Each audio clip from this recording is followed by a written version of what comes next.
Hello বন্ধুরা, আমার রান্নাঘরে দেখাচ্ছে যে এটা হচ্ছে তিতা ডিমি। আপনারা এই শাকটা কি নামে চিনেন কমেন্টে জানিয়ে যাবেন।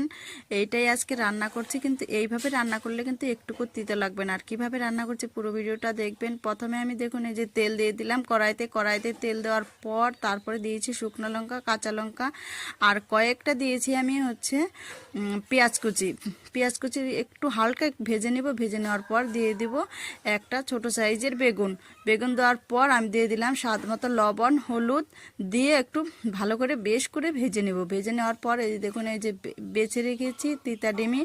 এটা আমরা তিতা ডিমি নামেই চিনি, কিন্তু আপনারা কি নামে চিনেন অবশ্যই কমেন্টে বলে যাবেন। তো দেখুন ভেজে সুন্দর করে নামানোর আগে দিতে হবে, বেশি এটা দিয়ে ভাজতে হবে না।